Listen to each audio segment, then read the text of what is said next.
এটা যদি তোমার এরকম কিছু রেসপন্স করে তাহলে ডকার অলমোস্ট যেভাবে দরকার তোমার এখানে ইনস্টল হয়ে গেছে কমন কোয়ান্টিটি, ঠিক আছে। এরপর যেটা হবে সেটা হচ্ছে তোমাকে ডকারের জন্য স্পেসিফিক একটা ইমেজ ডাউনলোড করতে হবে। ডকার দুটো জিনিস ইউজ করে, একটা হচ্ছে দুটো জিনিস লাগে তোমার, একটা হচ্ছে ইমেজ, একটা হচ্ছে কন্টেইনার। ইমেজটা তুমি ডাউনলোড করবে, এটা রিড অনলি। এটা তোমার মেশিনে একবার ডাউনলোড করলে তোমার আপাতত কাজ শেষ হয়ে যায়, কিন্তু এটা ডাউনলোড করতে তোমার সময় লাগবে। ডকার পুল ম্যাক আইও 232 একটা ইউজারের নেম, তার হচ্ছে হাদুপ সুডো ডিস্ট্রিবিউশন রুট। এটা দিয়ে পুল দিয়ে এন্টার দিবা, দিলে তোমার কিছু সময় নিবে, সময় নেওয়ার পর তোমার মেশিনে ডাউনলোড করবে।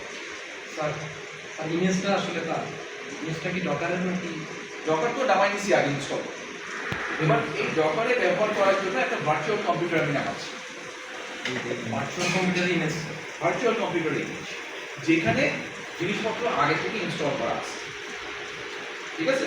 মানে আমি ওই কনফিগারেশনের হ্যাসেলটা, এখানে এতগুলো কনফিগারেশন ইস্যু আছে, এইগুলো আমি পরীক্ষা করতে পারবো। আমি এগুলো স্কিপ করলাম, এগুলো রেডিমেড পাই। আমার দরকার তো DMS, display database management system দরকার। আমার তো আসলে ডিজিটাল কনফিগারটা হচ্ছে শেখার জন্য। কোর্সের জন্য আমার দরকার হচ্ছে কোয়েরি রান করা।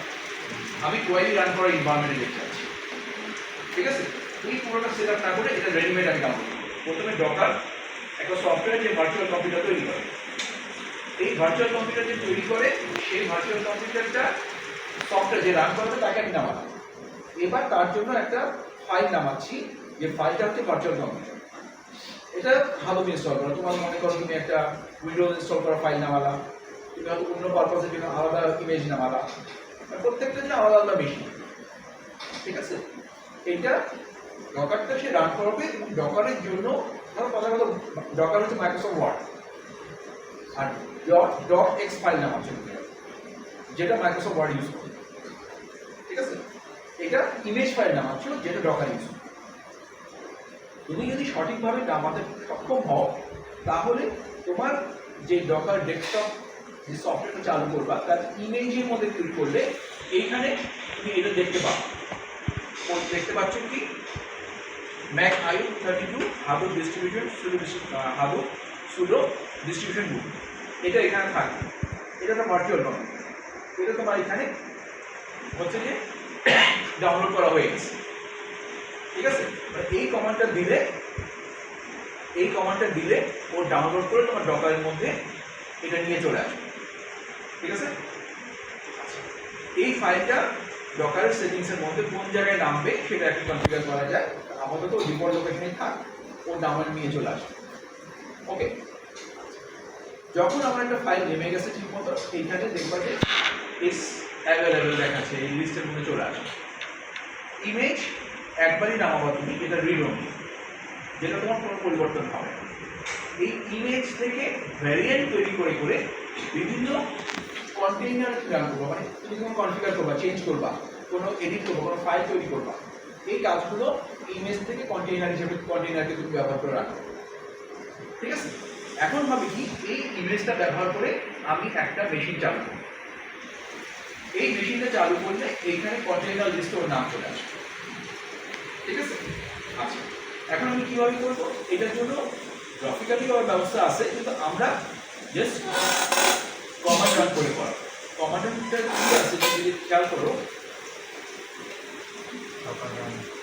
প্রথম কাজ হচ্ছে তোমার এই কমান্ডটা কিন্তু আমি ওখানে দিয়ে দিচ্ছি, আমি যেখানে কথা বললাম ওখানে কিন্তু এই পুরো ফাইলটা দিয়ে আসছে।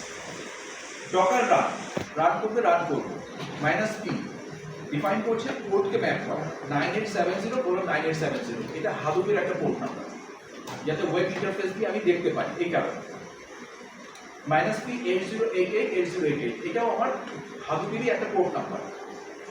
-id -name ইটারেটিভ মোডে রান করার জন্য -id /name হচ্ছে কন্টেইনারে এই ইমেজটাকে আমি কি নামে লিখব। আরেকটা হচ্ছে এরপরের অংশটা হচ্ছে যেই ইমেজটাকে আমি ব্যবহার করি, তো যেটা আমি নামালাম, ঠিক আছে।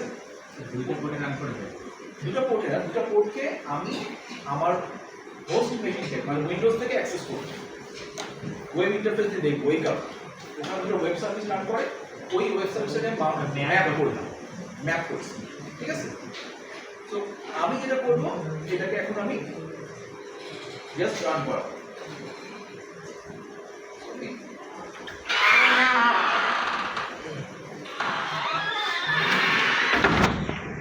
ডকার রান, আমি রান করাবো, এন্টার দিব। সময় নিয়ে নিয়েছি, সময় নেওয়ার পরে তোমার এখানে কনসোল মোড আসবে, যে কনসোল মোডটা মূলত একটা লিনাক্স মেশিন।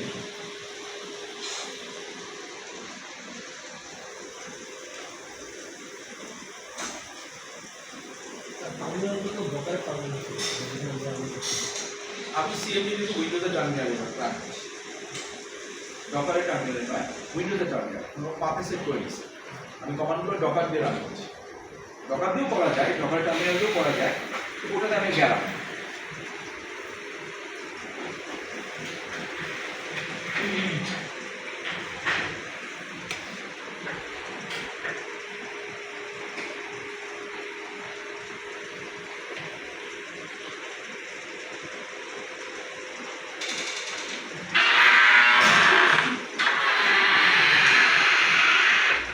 আচ্ছা, নিচে কনসোল আসছে, রুট ইউজার দিয়ে একটা মেশিনের নাম দিয়ে একটা কনসোল আমার কাছে এসেছে, ঠিক আছে? আমি এটা ক্লিয়ার করে নিই প্রথমে, জাস্ট লিনাক্স কনসোল। লিনাক্সের ডাইরেক্টরি লিস্টিংয়ের নাম কি? এলএস। লিনাক্সের হোমে যে ফাইলগুলো থাকে আমার, বিন, বোট, ডেভ, হোম, ডেফিনেটলি অনেক কিছু আছে এখানে। আচ্ছা, সিডি হোম, এলএস। হোম বলে একটা ফোল্ডার আছে, ফোল্ডারের মধ্যে হাদুপ বলে একটা ফোল্ডার আছে, তার আমার এখানে যা যা আছে সব ইনস্টল করা আছে। এখানে কিন্তু অলরেডি এইচডিএফএস এবং হাদুপ ফাইল সিস্টেম তৈরি হয়ে গেছে। এখন এটা কি তৈরি হয়েছে এটা বোঝার জন্য ওই যে আমি পোর্ট ম্যাপ দিছিলাম, লোকাল হোস্ট 9870, এটা দিলে ওই সার্ভিসের পোর্ট নাম্বারটা দেখাচ্ছে, মানে এর সার্ভারটা হচ্ছে আমার ডকারের মধ্যে সার্ভার যেটা রান করতেছে। এখানে আরেকটা পোর্ট দিছিলাম আমি, এটা হচ্ছে 8080। আমি যদি ওখানে ওই পোর্টটা না লিখতাম তাহলে আমি এখান থেকে এটা অ্যাক্সেস করতে পারতাম না। 8080 এখানে Hadoop cluster running with one node, ঠিক আছে? এখানে ডাটা নোড একটাই আছে। আমরা এইচডিএফএস তৈরি করে যে কাজটা করতাম সেই কাজটাই এটা রেডিমেড করা আছে। আমরা ওই চারটা মেশিন দিয়ে শেষ করে এখানে এই জিনিসটা তোমাকে দেখাবো যে this is a distributed file system. এখানে ডিস্ট্রিবিউটেড ফাইল সিস্টেমের মধ্যে যে ব্রাউজ ফাইল সিস্টেম বলে একটা অপশন আছে, এখন এইচডিএফএস এ কি আছে সেটা দেখো। এখানে এখানে দুটো ফোল্ডার আছে, একটা টেল, একটা ইউজার।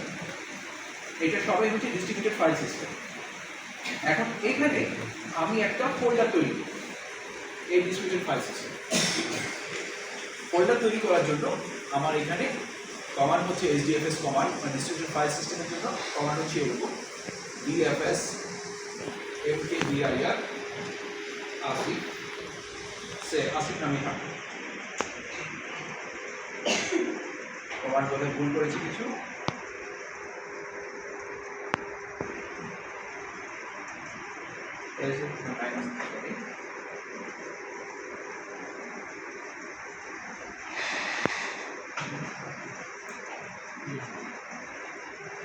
এখন দেখি এখানে ফাইলটা আসছে কিনা আমার। আমি এখানে আসিফ নামে একটা ফোল্ডার তৈরি করছি, দিস ইজ আসিফ, ঠিক আছে? এখানে আসিফ নামে একটা ফোল্ডার তৈরি করছি। এখন এটা তো আমি ওয়েব ইন্টারফেস থেকে দেখতেছি। আমি এইচডিএফএস বা ডিস্ট্রিবিউটেড ফাইল সিস্টেমের কমান্ড দিয়ে আমি দেখতে চাই এই ডাইরেক্টরি স্ট্রাকচারটা। সো এখানে কমান্ড হচ্ছে আমার এইচডিএফএস ডিএফএস এলএস স্ল্যাশ, মানে হচ্ছে রুট ডাইরেক্টরি। ডিস্ট্রিবিউটেড ফাইল সিস্টেমে রুট ডাইরেক্টরিতে আমার কি কি ফোল্ডার আছে দেখো, এখানে আসিফ 10 ইউজার আছে। এরকম ডিস্ট্রিবিউটেড ফাইল সিস্টেম অনেক ধরনের তোমার হচ্ছে যে ডিএফএস বা ডিস্ট্রিবিউটেড ফাইল সিস্টেমের কমান্ড আছে। আমার এখানে দেখার উদ্দেশ্য হচ্ছে কমান্ডটা তুমি কোথায় লিখবা, কী কী কমান্ড তোমাকে দিতে হবে বা কী কী কমান্ড তোমাকে এখানে এক্সিকিউট করে পরীক্ষার সময় দেখাতে হবে, এটা স্যার তোমাকে বলবে, ঠিক আছে? আমি একটা ফোল্ডার তৈরি করলাম, ফোল্ডারটা ওখানে আসে। এখন আমি যেটা করবো, যেহেতু আমি ডাটাবেস অপারেশন করতে চাচ্ছি, আমি ডাটাবেস অপারেশনের জন্য একটা ফাইল তৈরি করব যেখানে কিছু ডাটা আছে, ধরো নেম এবং রোল আছে। এটা আমি ডিস্ট্রিবিউটেড ফাইল সিস্টেমে রাখবো, রাখার পরে এটাকে টেবিলে ইনসার্ট করবো, তারপর টেবিলে পয়েন্ট করবো। ঠিক আছে? তো এখানে আমি একটা ফাইল তৈরি করবো। আমি কোন লোকেশনে আছি? আমি আছি হোম হাদুপ স্ল্যাশ হোমের মধ্যে আছি। এখানে আমি একটা ফাইল তৈরি করবো। ফাইল তৈরি করার জন্য এখানে কোনো জিইউআই এডিটর, সো আমি ভিআই এডিটর ইউজ করব। ভিআই এডিটরে আমি নাম দিলাম student.txt, একটা ফাইল তৈরি করব।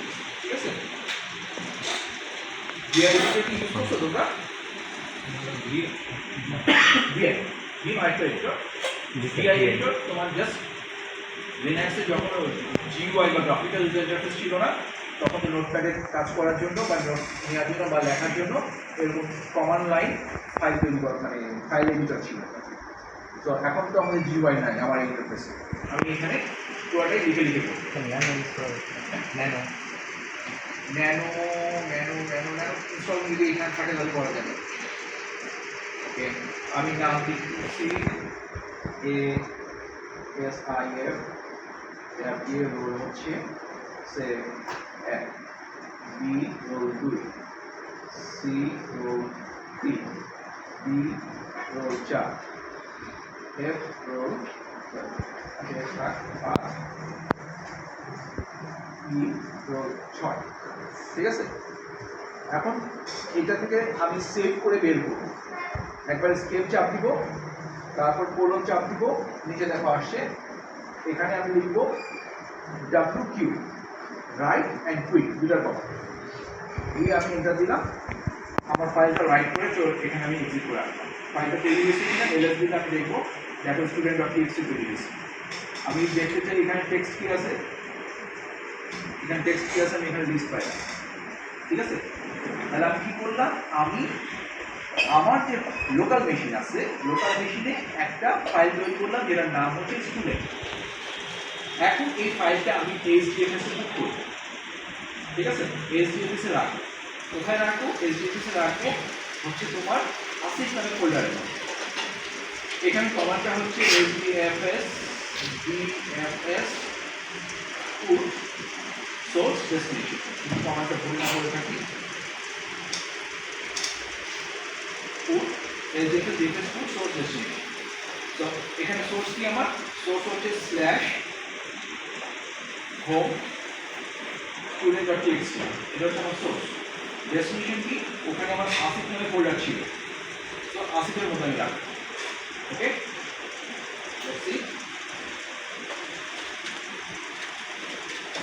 দেখি এখানে আসছে কিনা। এখানে আসিফ নামে ফোল্ডার ছিল, আসিফের মধ্যে ঢুকি, এখানে স্টুডেন্ট আছে। আমি যদি কমান্ড লাইন থেকে দেখতে চাই যে ওখানে ওই ফোল্ডারটা আমার আছে কিনা ডিস্ট্রিবিউটেড ফাইল সিস্টেমে, আসিফের মধ্যে ডাইরেক্টরি লিস্টিং করব। দেখো ওখানে আমার student.txt ফাইলটা এখানে অ্যাভেলেবল, মানে আমার ডিএফএস ডিস্ট্রিবিউটেড ফাইল সিস্টেমে ফাইলটা ইনক্লুড করতে সক্ষম হয়েছে। এখন এই ফাইলটাকে আমি একটা টেবিলের মধ্যে ইনসার্ট করব। ঠিক আছে? আচ্ছা, এখানে একটা বলি, আমি যে কাজগুলো করতেছি ডিস্ট্রিবিউটেড ফাইল সিস্টেমের জন্য। ডিস্ট্রিবিউটেড ফাইল সিস্টেম কি, এর ফিচার কি, কেন করতেছি, এগুলো তো তোমরা জানো থিওরিতে, আমি কিন্তু ওগুলো নিয়ে কোনো কথা বলতেছি না। আমি শুধুমাত্র ডিস্ট্রিবিউটেড ফাইল সিস্টেমে বলে যে জিনিসটা আছে ওইখানে কেমনে কী করা যায় সেটা নিয়ে আলোচনা করতেছি। ওকে, সো আমি ফাইলটা ডিস্ট্রিবিউটেড ফাইল সিস্টেমে পুট করছি, কিন্তু এখনো কোনো ডাটাবেসের মধ্যে ইন করি নাই। আমি শুধু ডিএফএস এ রাখছি, HDFS এ রাখছি। এখন আমি হাইওয়ের মধ্যে ফাইলটা নিই। ঠিক আছে? এই ফাইলটা নেওয়ার জন্য আমাকে প্রথমে একটা টেবিল তৈরি করতে হবে। কোথায়? HDFS, sorry height. তো আমাকে হাইট কনসোলে দিতে হবে। হাইট কনসোলে ঢোকার নিয়ম হচ্ছে তুমি হাইট লিখবা, লিখে এন্টার দেবে। কিছু সময় নিবে, নিয়ে হাইট লিখে একটা হচ্ছে তোমার ইয়ে দেবে, হাইট চলে আসছে। ঠিক আছে? আচ্ছা, এবার দেখো, এখন আমার প্রথমে দেখার দরকার যেটা তোমরা তো মাই স্কুলে কাজ করছো তাই না? ওখানে ডাটাবেস দেখতে লিস্ট কী কী ডাটাবেস আছে আমার, কী কমান্ড ছিল এখানে নিয়ম হচ্ছে, দেখি এখানে ডাটাবেস আছে ডাটাবেস না, ডাটাবেসেই হবে এখানে।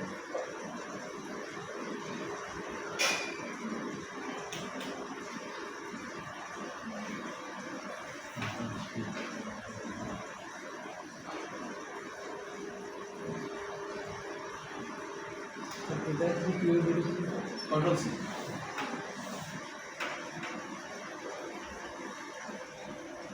Show database. এখন একটা ডাটাবেস থাকে, যেহেতু আমি কিছু আর করি নাই, সেটা হচ্ছে ডিফল্ট নামে একটা ডাটাবেস থাকে।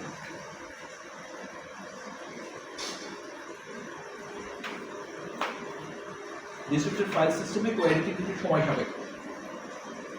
এত সময় দেওয়া অনেক সময় নেই। সময় নেই, এটা সময় নেই। দেখো এখানে দেখাচ্ছে ওকে, মানে আমরা কোয়ারিটা রান করতে পারছি এবং ডাটাবেস আছে ডিফল্ট নাম। আমি একটা ডাটাবেস তৈরি করব, ক্রিয়েট ডাটাবেস আসিফ ডিবি। ঠিক আছে, আসিফ ডিবি নামে আমি একটা ডাটাবেস তৈরি করছি, তৈরি করে ফেলব। Use Asif DB. আসিফ ডিবিতে আমি চলে গেছি। এখন আমি এখানে একটা টেবিল তৈরি করব। ঠিক আছে, ক্রিয়েট টেবিল স্টেটমেন্ট। এমনি টেবিল স্টেটমেন্টের সাথে এখানে একটু ডিফারেন্ট আছে, সেটা হচ্ছে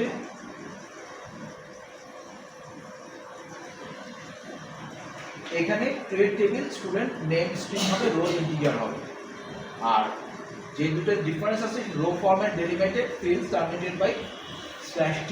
প্রত্যেকটা ফিল্ডের টার্মিনেশন হবে বা একটা ফিল্ড শেষ হবে /t বা ট্যাব দিয়ে। ঠিক আছে,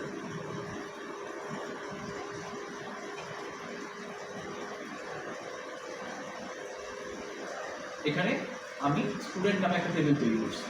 আসলে তৈরি হয়েছে কিনা, শো টেবিলস। এখানে স্টুডেন্ট নামে একটা টেবিল আছে,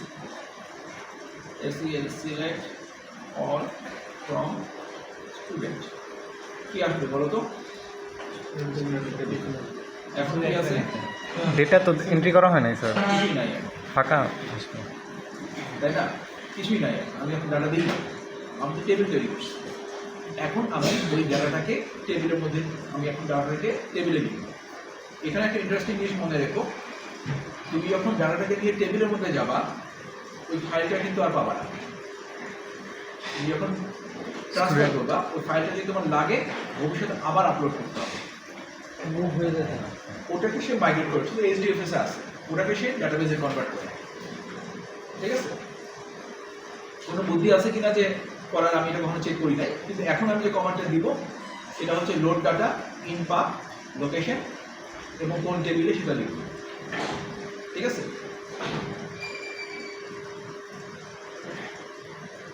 লোড ডাটা ইন পাথ কোন থেকে নিব, আসিফ নামের ফোল্ডার student.txt। এখানে দেখি আমি ওখানে আছে কিনা, আসিফ নামের ফোল্ডারের মধ্যে student.txt এই নামে আছে। সো এখন যদি আমি ফাইলটাকে নামাই নেই, সে আমি এখন নামাচ্ছি ফাইলটাকে,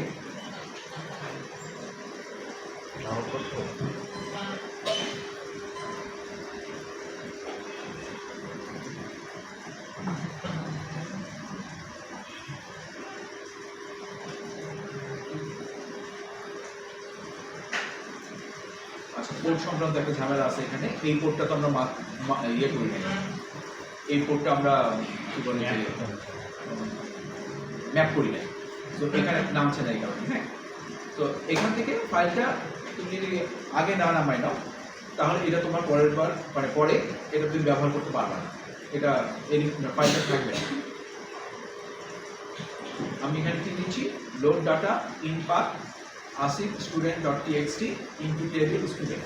খেয়াল করো, আমি কিন্তু ইউজ আসিফ ডিবিতে দিচ্ছি, এইখানে যে টেবিলটা আছে ওর মধ্যে দিতে থাকবে।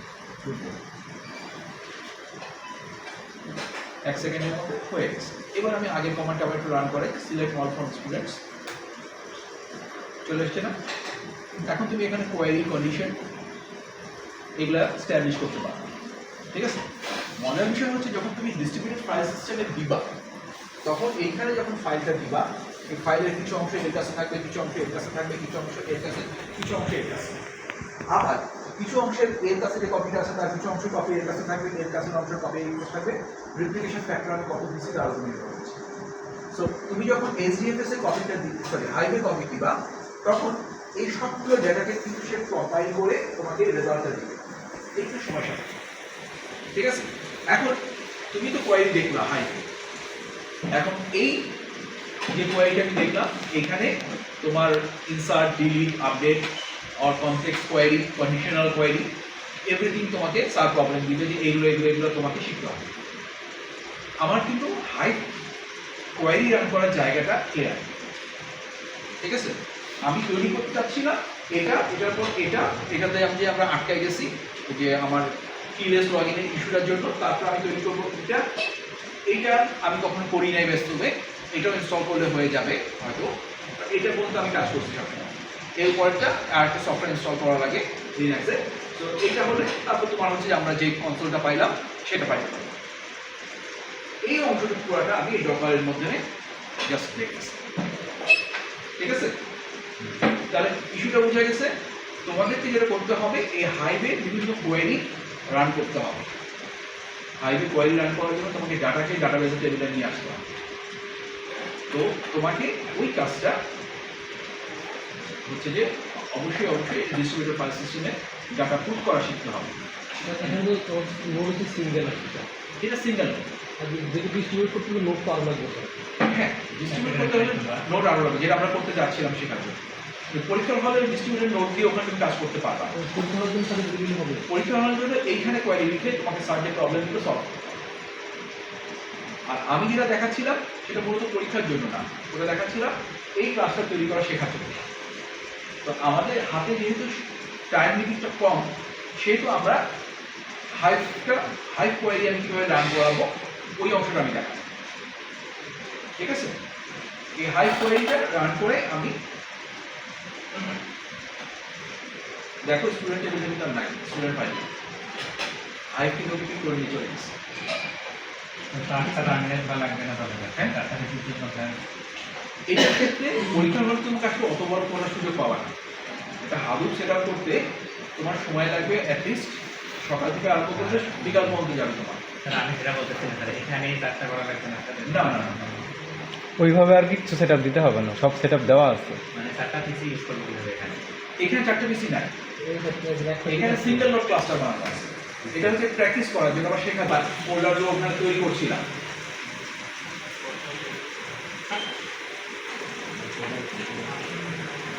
এখানে না, এটা ওখানে বিভিন্ন জায়গায় রাখা আছে। এইখানে তোমার হাইভ এবং হাদুপ জন্য তোমার প্রয়োজনীয় ফাইলগুলো যা আছে অলরেডি সব কিছু দিয়ে কনফিগার করা আছে। তুমি চাইলে ক্লিন লিনাক্স ডকারে ইনস্টল করে পিওর লিনাক্স ইনস্টল করে হাদুপ কনফিগার করার চেষ্টা করতে পারো। কিন্তু এই বললাম যে রিসোর্স ফান্ডার খুব বেশি, তোমাকে নেটওয়ার্কও ম্যানেজ করতে হবে, পারফর্মও করতে হবে।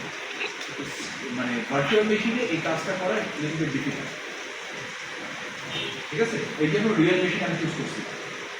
ভার্চুয়াল মেশিনে যখন আমি করছি তখন আমি করছি আসলে এমন একটা এনভায়রনমেন্টে এখানে সিঙ্গেল নোট ক্লাসটা তৈরি করা হচ্ছে। এটাও গ্রহণযোগ্য, শেখার জন্য এটাও গ্রহণযোগ্য, কিন্তু রিয়েল লাইফ প্রবলেমের জন্য তোমাকে ওই ক্লাসটাকে আসলে তৈরি করতে হবে। তুমি যখন কর্পোরেট হাউসে কাজ করবা, আইদার তোমার একটা আইটি টিম থাকবে যারা এটা তৈরি করে দিবে, অথবা তুমি আইটি টিমের মেম্বার তোমাকে ক্লাসটা তৈরি করবে, ঠিক আছে। এখন আমরা যেটা করতেছি distributed database management system. Distributed ডাটাবেসের কোয়েরিগুলো আমি হাইভে কী করে রান করাবো সেটা দেখি।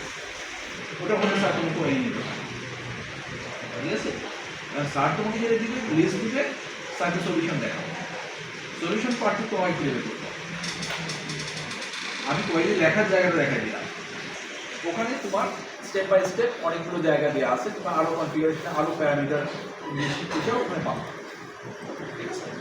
ডকার মূলত হচ্ছে তোমার একটা ভার্চুয়াল এনভায়রনমেন্ট। তোমাকে আসলে শিখতে হবে লিনাক্স, তোমাকে শিখতে হবে হাদুপের কমান্ড। স্যার আমরা তো ডকার রিয়েল টাইম প্রজেক্টে আমরা যখন করি ডকার ইউজ করি, তো মানে বাস্তবের মতোই আসলে কাজ করে। তো এটা আমরা বাস্তবের মতো কাজ করে পারবো না? হ্যাঁ পারবো না, কেন অবশ্যই পারবো। বাস্তবের মধ্যে কাজ করি তো